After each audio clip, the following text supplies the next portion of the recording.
Où c'est l'école buissonnière nomade. Et voilà, c'est Ange des Alberts. Cécile est partie en ville aujourd'hui, je suis tout seul. Je me dis, tiens, je vais peut-être refaire une vidéo. Euh, Parce que, en fait, il y a des choses qui me viennent et que des fois j'ai envie de partager, quoi. Le partage, c'est déjà, en premier, le partage. Attends, je vais remettre bien ça un peu plus près, que ça entende bien au niveau de la voix. Le partage, déjà, c'est partager ses connaissances, partager ses points de vue. Euh, Cécile et moi, on a été la tête dans le guidon pendant des années, euh, avant qu'on soit ensemble. Euh, Moi, j'avais une entreprise, enfin une entreprise. J'étais artisan, commerçant, mécanicien, mais j'ai travaillé tout seul. J'ai jamais pu embaucher quelqu'un parce que je voulais pas lui donner de salaire indécent. Et donc, comme j'arrivais, moi, tout juste, en travaillant beaucoup, beaucoup, beaucoup, arriver à vivre d'une manière pour faire vivre mes filles, enfin ma famille, quoi. Euh, Jusqu'à ce que j'ai un bug, hein. Cécile aussi a eu son bug à sa façon. Donc, alors, de la tête du guidon, on est passé à un recul, à un retrait, c'est-à-dire un retrait de cette société, dans le sens retrait, pas se retirer de la société, mais prendre du recul. On ne peut pas se retirer d'une société. On peut pas. J'ai beau aller à l'autre bout du monde. Beaucoup de gens parlent d'aller ailleurs en ce moment, parce que ça va pas bien en France. Mais le problème est mondial. Vous pouvez courir partout, il va falloir partir sur Mars. Donc, le problème est mondial.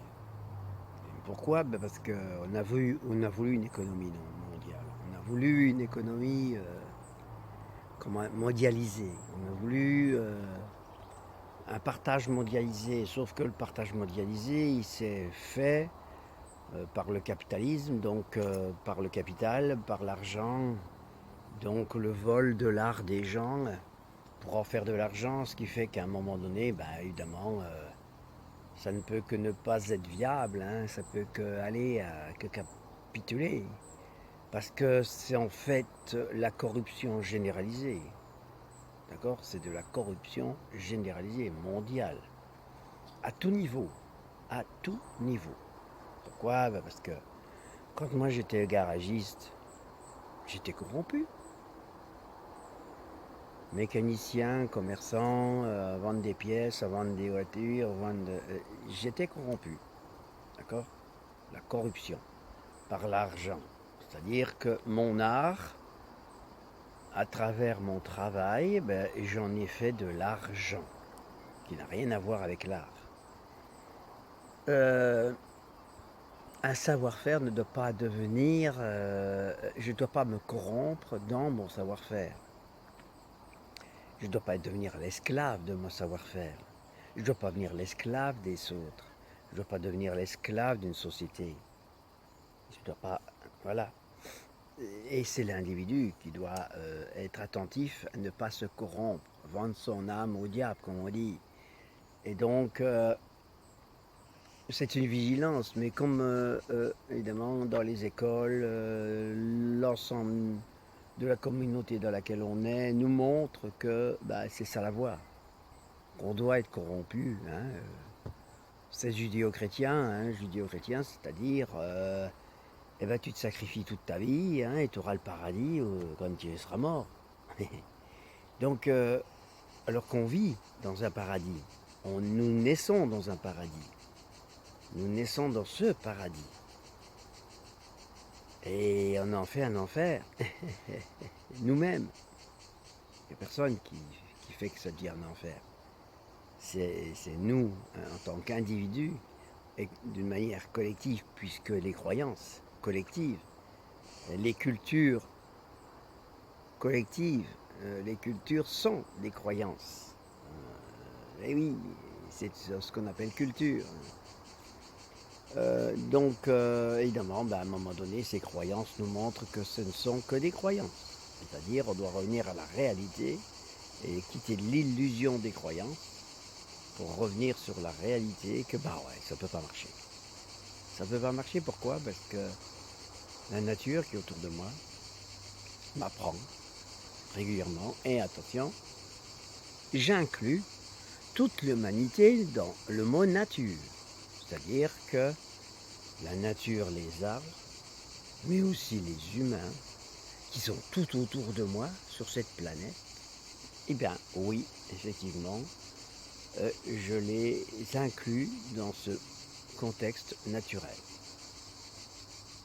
C'est-à-dire que je sois loin ou près, plus ou moins loin des humains ou des arbres et de la nature, je suis toujours dans la nature. Sauf que les choses changent. C'est pas du tout pareil d'être avec des arbres qu'avec une foule d'humains autour de soi. Hein. C'est pas du tout la même chose. C'est pas le même brouhaha. C'est pas le même. C'est pas les mêmes vibrations. Pourquoi? Parce que l'humain s'est déconnecté de la nature pour aller vers l'illusion, ses croyances. Nourrir ses croyances. Nourrir sa peur. Parce que les croyances sont toujours l'objet de peur. Je crois parce que j'ai peur. Plus je crois, plus que j'ai peur. Et plus j'ai peur, plus je crois. Pour les politiciens, c'est la même chose. Pour les juristes, c'est la même chose. Pour toute forme de métier, quel qu'il soit, c'est la même chose. Et par peur, on se corrompt. D'accord? On va se corrompre par peur du manque, par peur d'être moins bien que l'autre, par peur de ne pas être à la hauteur. Donc, on est dans une course en avant, un cercle vicieux qu'aujourd'hui tout le monde voit. Beaucoup se sont voilés la face. Aujourd'hui, les voiles sont en train de se dissiper, le brouillard se dissipe. Pourquoi? Parce que la Terre se réchauffe. La Terre en se réchauffant, il y a beaucoup moins de brouillard. Le brouillard, il faut qu'il soit un peu frais, humide, pour qu'il y ait du brouillard. Très humide et assez frais. Donc le brouillard, c'est plus l'hiver que l'été qu'on voit du brouillard. Donc, plus la Terre se réchauffe, plus le voile s'en va et plus les gens voient la réalité.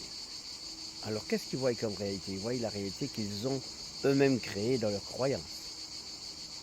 Ils créent la réalité. Ils voient la réalité qu'ils ont créée. Et c'est pas du tout celle qu'ils voulaient. Évidemment, je ne peux pas.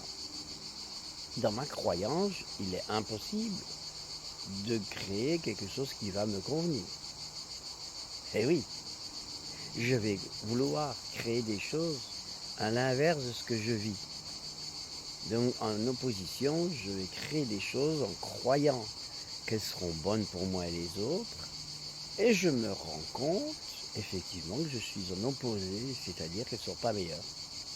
Elles sont même des fois pires. Alors que si j'avais écouté juste mon imaginaire, mon intériorité, sans croyance, en ayant dépassé ces croyances, en les ayant... Alors pour dépasser les croyances, pour sortir des croyances, il y a besoin d'aller voyager dans son histoire, dans le temps.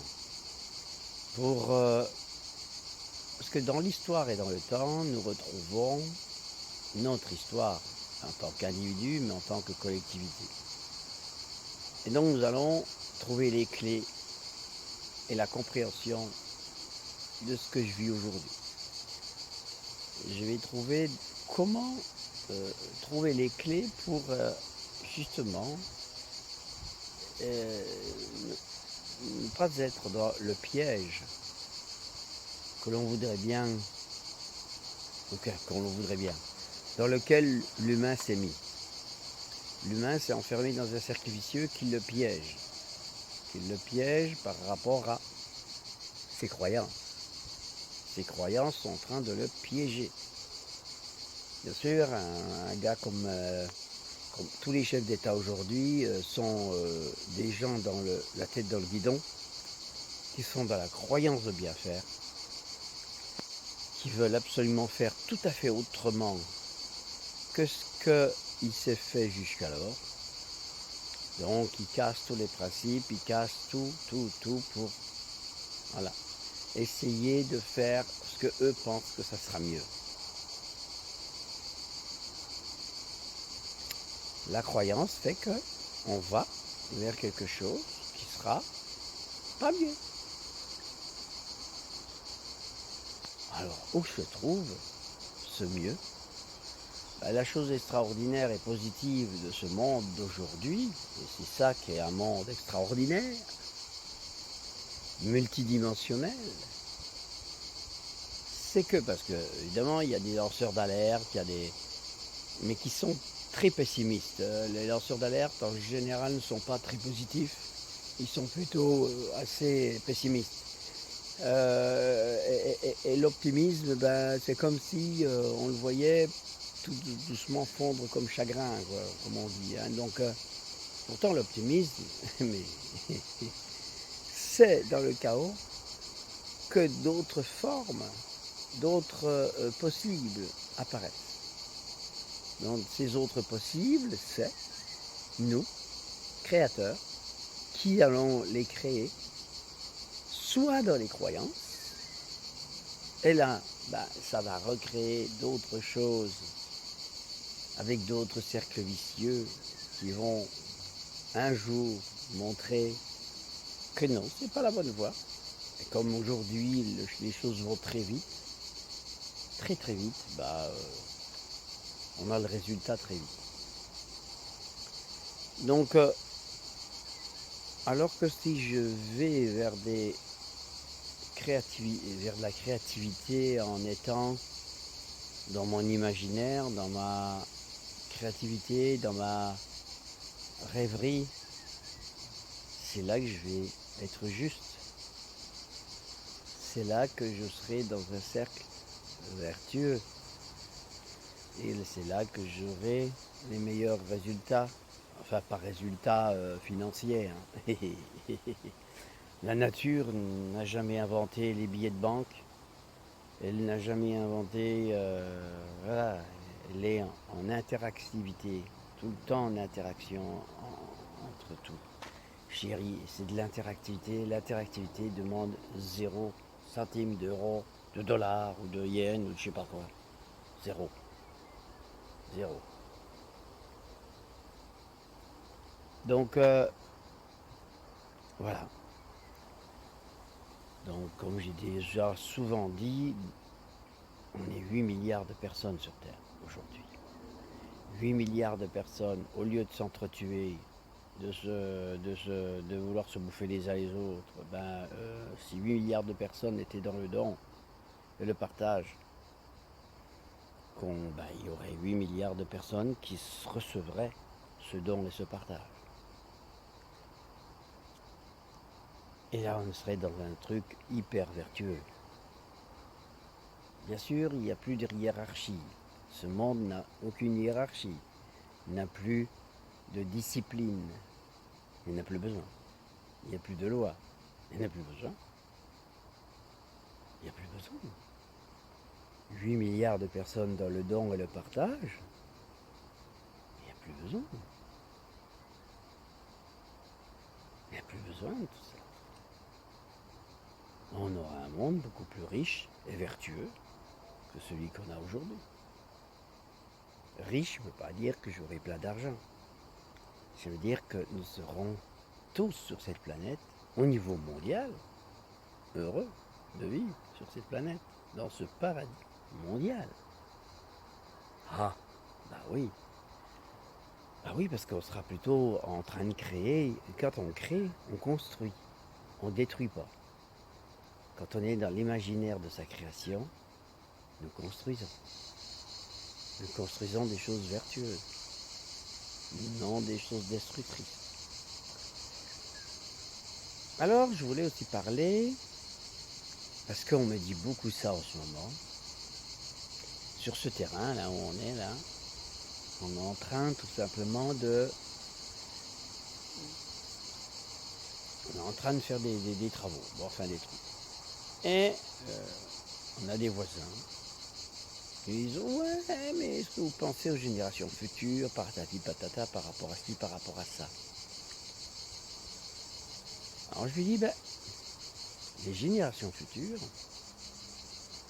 c'est moi. Alors ben évidemment, il est 63 ans, donc les gens me regardent, ah bon, c'est toi le futur? Ben oui, je suis l'enfant de mes parents, moi. Moi, je suis l'enfant de mes parents, de mes grands-parents, de mes arrière-grands-parents. Je suis leur futur, moi. Les enfants du futur, j'en fais partie, intégrante. Alors je pourrais dire, ah ben les salauds, mes aïeux, mes parents, mes grands-parents, mais quels salauds, quelle merde ils m'ont laissé. C'est des vrais salauds. Mais je me foutrais une balle à la tête. Je finirais par me foutre une balle à la tête. Alors que si je me remets juste que je vais voir dans l'histoire et que je me remets dans le contexte de ces gens-là, à leur époque, dans leur contexte, et de me poser la question, comment j'aurais fait moi? Une question toute bête, hein? Eh ben je m'apercevrais que, ben ouais, j'aurais pas mieux fait que. Donc, arrêtons de juger les générations du passé, mais aussi arrêtons de nous juger nous-mêmes par rapport à mais qu'est-ce que je fais pour les générations futures? Est-ce que... Non. Je fais de mon mieux là où je suis, dans le temps où je suis. Je fais de mon mieux. Chacun fait de son mieux. Même le pire sur cette terre fait de son mieux. Voilà. Donc, c'est en accueillant l'accueil de ce qui est à l'instant présent, de chaque instant présent, qui se présente à moi, eh bien je vais être en action. Voilà. Donc mon action, évidemment, une chose importante, mais très importante, je dois aussi accueillir le fait que je suis un être humain avec un yin et un yang en moi. Donc, un moins et un plus qui doit en permanence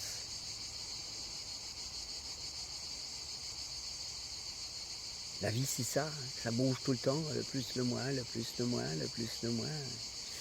Ça bouge tout le temps, donc par ce fait, oui je suis imparfait, parce qu'il y a des moments où je vais être plus, oh c'est génial ce que tu fais, puis il y a des moments, ah c'est moins génial, ah c'est plus génial, c'est moins génial.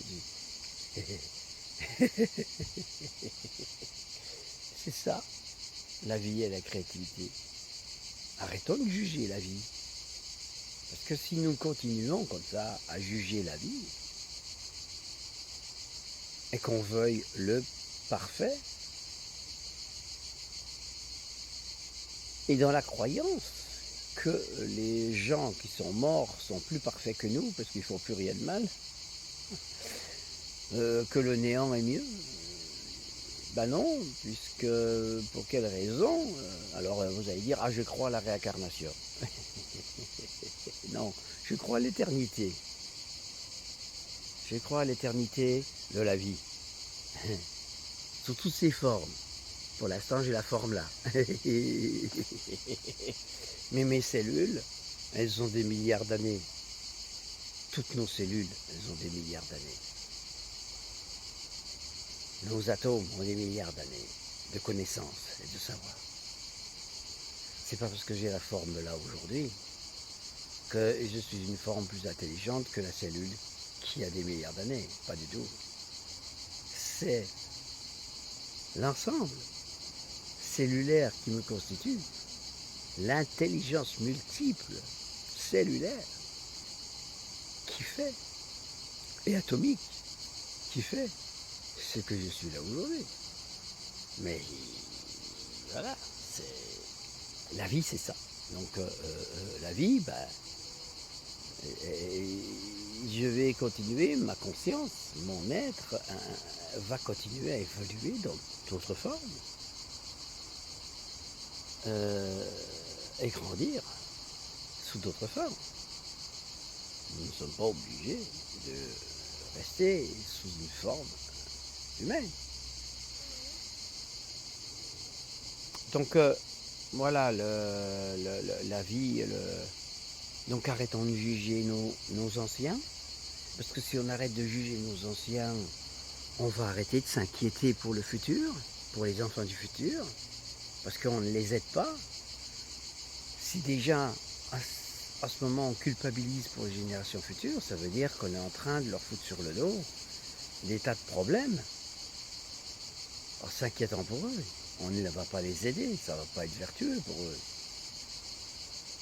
Si maintenant, j'ai confiance que ce que je suis, ce que je fais aujourd'hui, aidera ces générations futures. J'ai pas à faire quelque chose pour les générations futures. J'ai pas à m'obliger à faire quelque chose pour les générations futures. J'ai à être moi ce que je suis. Juste ça. Pas plus, ni moins. Être ce que je suis. Tous. Même celui qui va jeter ses ordures dehors, dans la nature. Cette personne fait de son mieux. Elle nous montre que peut-être c'est pas ce qu'on devrait faire. Donc, ceux qui font des choses, entre guillemets, mal, permettent à ce que d'autres disent « Ah bah non, moi je vais pas faire ça, je vais faire autrement ». C'est positif. Eh oui, nous sommes le paradis. Il y a paradigme dans le paradis. Donc c'est l'endroit où tous les possibles sont possibles. Tout est possible. Dès l'instant qu'on ne le juge pas, tout est possible. Chaque chose est expérience. Les expériences les plus nocives permettent à ce que des gens, des personnes, puissent se remettre en question par rapport à ce qu'ils voient, ce qu'ils entendent, et se disent, bah non, je ferai autrement, je ferai autre chose. Voilà. Si ces cas n'existaient pas, s'il n'y avait pas de cas extrêmes dans, on va dire, le négatif, ou dans le positif, parce que les extrêmes dans le positif ne sont pas meilleurs, eh bien on n'aurait pas la possibilité, on n'aurait aucun repère. Donc les extrêmes nous montrent des repères pour ne pas l'être extrême. Voilà, on peut être autre chose. Donc il y a des extrêmes, des plus et des moins, très extrêmes. Et puis au milieu, il y a une forme de neutralité que les gens n'aiment pas trop d'ailleurs. Chaque fois que je discute de neutralité, les gens n'aiment pas. Beaucoup de personnes n'entendent pas la neutralité comme étant positive. Évidemment, la neutralité ne peut pas être positive puisqu'elle est aussi bien négative que positive. Elle est dans la tangente. La neutralité, elle n'est pas dans le plus, elle n'est pas dans le moins. Elle fluctue entre les deux. Donc, effectivement, on ne peut pas trouver ça très positif, parce que sinon ce serait les extrêmes du positif, hein, ni très négatif. Hein, parce que, voilà. Évidemment, les gens ont du mal de se repérer, parce que quand on a l'habitude d'aller dans les extrêmes, un plus ou un moins, on a des repères. On se tape la tête dans les murs. Donc ça, c'est des repères. Mais quand on est neutre, on se tape plus la tête dans les murs, du moins ou du plus. Donc évidemment, les repères, c'est plus dur à trouver. Voilà, voilà. Ça demande beaucoup. Ça demande de la douceur. Ça demande d'avoir envie de vivre la douceur, de vivre la douceur de vie. Ne plus se battre. Donc ne pas se battre avec la nature, ne pas se battre avec soi-même, ne pas se battre avec les autres, ne pas se battre. Voilà, ça demande beaucoup de souplesse, beaucoup de sagesse, beaucoup d'humilité, beaucoup de recul, hein, de recul. Très peu de croyances, voire pas du tout. Et voilà. Et très peu de dogmes non plus. Hein. C'est-à-dire que nous sommes tous là. Moi, dans mes partages, ces vidéos, je les partage.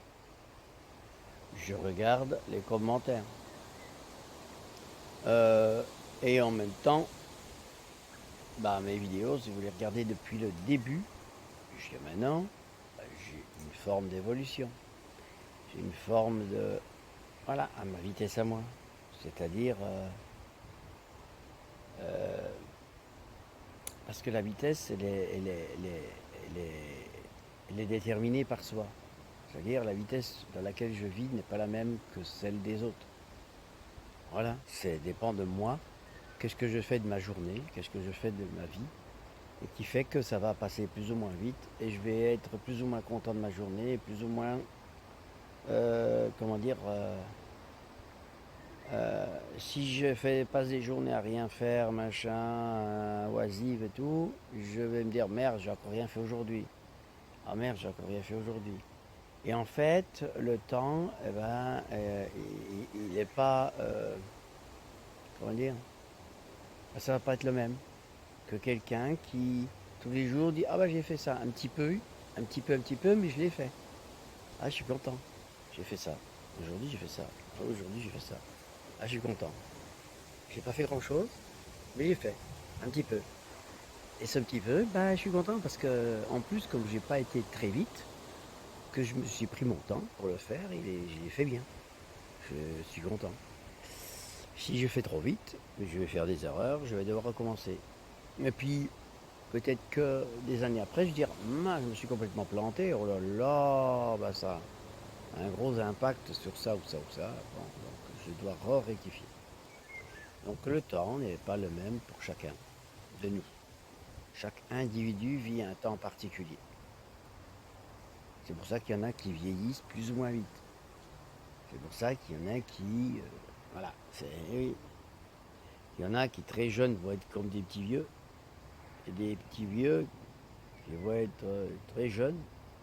On ne sait pas pourquoi. C'est parce que, voilà, nous n'avons pas le même temps de vie. Nous n'avons pas le même temps.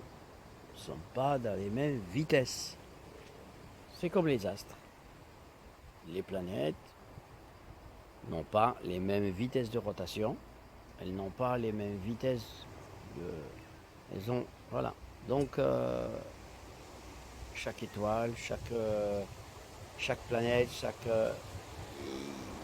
ont des vitesses et des temps différents. Pour nous, les humains sur Terre, c'est la même chose. Nous sommes des étoiles qui vivons un temps particulier, chacun. Voilà. Donc, j'ai bien d'arrêter de se comparer, parce que se comparer aux autres, on peut pas. On est unique. Nous sommes des êtres uniques. Nous ne pouvons pas nous comparer. Et bon voilà, c'était une vidéo sur l'instant présent de... Non, pas l'instant présent, mais sur le fait de arrêter avec nos croyances, être dans ce présent créateur et sortir de toutes ces formes de croyances et puis arrêtons de juger nos anciens et arrêtons de juger soi par rapport au futur. Et le futur sera ce que nous en aurons créé plutôt que de vouloir pas créer. C'est-à-dire de dire ah ben non on va pas créer ça, hein, c'est les pauvres générations futures, oh les pauvres générations futures. On n'a qu'à tout arrêter. Comme ça les générations futures n'auront pas de problème. Hein, on arrête tout. On n'a plus rien à faire. On arrête tout. Mon rêve, c'est que tout le monde s'arrête de travailler. Ça arrive. Ça arrive un peu par la force, parce que les gens n'arrêteront pas tout seuls. Donc ils vont être forcés d'arrêter de travailler. Alors évidemment, ceux qui rêvent d'un monde meilleur sont en train de le créer. Sauf qu'ils le créent en l'imposant. C'est toujours violent. Hein. Mais nos aïeux ont créé un monde avant, en l'imposant aussi. C'était pas mieux. Donc voilà, on est tout le temps en train de nous imposer des choses. Mais c'est pourquoi? C'est pour que nous devenions souverains. Et que nous arrêtions de nous laisser imposer des choses. Quand on se laisse imposer des choses, nous ne sommes pas créateurs. Nous ne sommes pas à l'écoute de notre imaginaire, de nos rêves. Donc soyons souverains et au contact de ces rêves. Et arrêtons de nourrir des mondes qui veulent nous imposer. Et puis dans imposer, il y a impôt. Hein. Donc arrêtez de payer les impôts. Il serait temps. Hein. Si vous arrêtez de payer les impôts, ben, nos gouvernants vont finir par ne plus être payés. Ils vont plus pouvoir payer non plus l'armée. Ils vont plus pouvoir payer les policiers. Ils vont plus pouvoir payer les gendarmes. Donc, vous arrêterez de vous taper dessus. D'accord? Parce que quand un gendarme tape sur une personne, ou des militaires tabassent quelqu'un, ou des gens, c'est avec nos impôts. Arrêtez! Ça fait 15 ans que j'ai arrêté. Allez-y, faites-le. Ça y va. Pas pour autant que vous serez plein malheureux. Arrêtez de payer les impôts. On verra ce qui se passe. Eh oui. Voilà, voilà. L'argent qui corrompt. Hein? Les impôts, ça vous corrompt. C'est de l'argent que vous donnez à l'État en croyant bien faire. En croyant la croyance de bien faire. Alors arrêtez de croire que vous faites bien telle ou telle chose pour les générations futures. Hein. Parce que ça va douiller. Hein. Alors ce qui est rigolo, au niveau des générations futures, eh bien tiens, ce que nous sommes en train de faire aujourd'hui, en ce moment, là où nous sommes, eh bien il y a des enfants qui passent, plus ou moins jeunes, même des jeunes, même des adolescents, et même des fois des jeunes adultes, qui nous disent « Waouh, c'est génial ce que vous faites, c'est beau, c'est machin, c'est... Waouh !» Ah, les générations futures sont en train de nous encourager dans ce que nous faisons. Bizarre. C'est bizarre. Alors que des voisins nous disent c'est pas bien ce qu'on fait. C'est pas bien. On devrait demander aux jeunes. Et les jeunes qui passent nous disent, il n'y a même pas besoin de demander. En fait, c'est les jeunes qui passent qui nous disent, waouh, c'est génial, c'est beau. Ah. Donc, la réponse, elle vient d'elle-même aussi. Voilà. Donc, soyons des êtres créateurs en confiance que nos générations futures seront très heureuses de ce que nous aurons été, parce que nous aurons été créateurs. Dans création, on peut entendre une croyance aussi. Hein. Donc on peut créer dans la croyance, mais on peut aussi créer dans l'imaginaire et la confiance.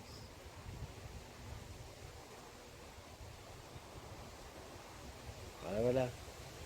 Merci, merci. J'arrête là ma vidéo.